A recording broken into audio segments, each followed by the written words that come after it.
Using a hammock system as a shelter option for backpacking is becoming more and more popular. Today, I want to share with you 6 things about backpacking with a hammock system that a lot of people wish they knew beforehand. So, if you don't want to miss out on any of these extremely valuable insights on hammock camping, stay tuned.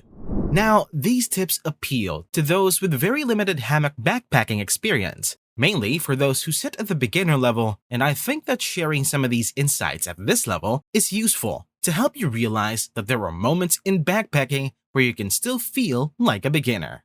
So let's start with the first thing, and that is your backpack is going to fit differently than before. You start to feel excited because you're all set for a trip. You have packed your backpack hundreds of times and you know how it works. You also know exactly where you want to put things. But with a hammock system, things might get more complex. Things change a lot because now you have 2 pieces of insulation, and instead of putting one sleeping bag at the bottom of your pack in a horizontal way, you are now adding insulation twice. So that takes up a lot of height, thus also taking a lot of space in your backpack. For example, if you have a 40-liter pack, it might work, but you're gonna have to put your insulation vertically, side by side this way for it to fit better than having it horizontally. So, besides that, you have more parts. You have your hammock, you have your tarp, you have suspension for the whole hammock system, and just more things in general than using a tent for your shelter.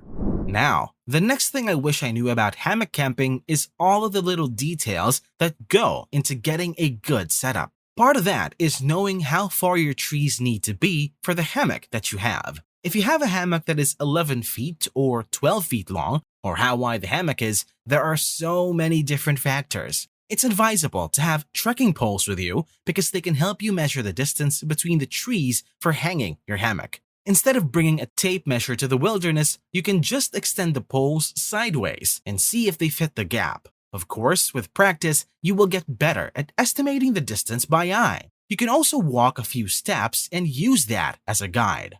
One of the challenges one might face when using a hammock as your shelter system is finding a place for your gear. Yes, you have a backpack full of stuff and some small items that you can put inside it. But then, where should you put your pack? Should you leave it on the ground and risk getting it wet if it rains? Should you hang it on the tree or something else? One might be unsure what the best options are for storing your gear. After all, it's going to be different from using a tent when you could just store it inside. How are you going to keep your gear dry and safe and away from the weather when you don't have the room that a tent on the ground would give you for your gear? For a lot of avid hammock campers, they think ridgeline organizers are pretty helpful. This then begs the question, is it really that big of a deal to have separate compartments to put your things in? For some, a ridgeline organizer is the answer since it's pretty useful when you have a phone, a GPS device, or other small things that you want to reach easily at night instead of keeping them in your hammock with you. However, if you have any recommendations, please share them in the comments. I would like to get something that is worth your time and has a good design. I know that they're super simple and basic, but it would be nice to get some help with that. So leave that down in the comments to help everyone out with what we should get for a ridgeline organizer so that you can better organize those small things that you want access to while you are in your hammock. Another thing I want to mention is how different your sleep is from sleeping on the ground. I mean, when you sleep at home, you have a habit. You sleep the same way almost every night. For example, personally, I turn to my left side or I lie on my back, and that's how I sleep. Sleeping in a hammock is a totally different experience. Even though you are in a fairly flat position in these gathered end hammocks, you will soon notice that it doesn't really matter. You will still have a slight curve of your body in the hammock, and so your sleep is different. Also, your shoulders feel a little bit more tight and your knees are close together. Overall, it personally takes me longer to fall asleep at first, but the few times I have slept in a hammock, it has been quite cozy and pleasant. But I do find myself waking up and moving around a little bit more because it's just different from what my body is used to. Results may vary depending on what you're used to. Another thing is when you have slept in a tent for so long and then you're in a hammock with an open-ended tarp. You feel a lot more exposed in that shelter than closing the zipper on a vestibule and getting inside your tent. It's that feeling of having a little home away from home inside your tent. And so that feeling of just feeling a little bit more vulnerable in a hammock is really different. When you sleep at night and it's totally dark outside and you could feel the wind blowing through your tarp and you feel the air moving and you're rocking back and forth. I mean, that sounds like a dream and really exciting, and it's very comfortable. But there is a level of exposure that is different about being in a hammock that is maybe a little scary. It may take some time for you to get used to that. You may eventually learn to appreciate and accept that you are not in your tent. This is just different, and that's okay with me. Some of you who spend a lot of time in a hammock, you might think it's not a big deal.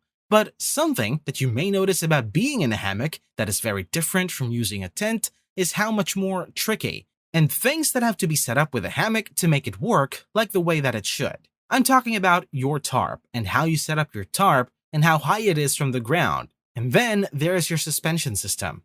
I want to talk about this for a minute because this is something that I wish I had known much earlier.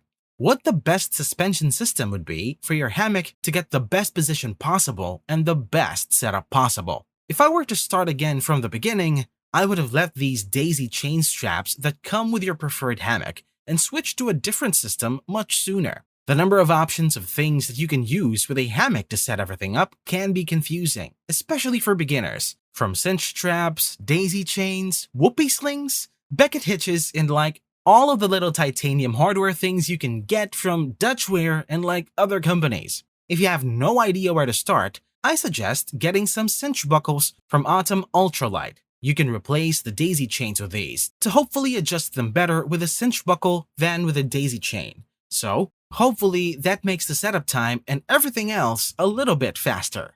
You may also notice that it takes you a lot more time to set everything up and make sure it is in the right place. The trees may not be as close as they were the last time you went out, and now you have to figure out how to deal with that. Sometimes the trees are not on even ground, and so you have to find out where the strap should go. Is your head end higher than your foot end or the other way around? All those things that are involved in getting a good night's sleep in a hammock that requires some time to sort out.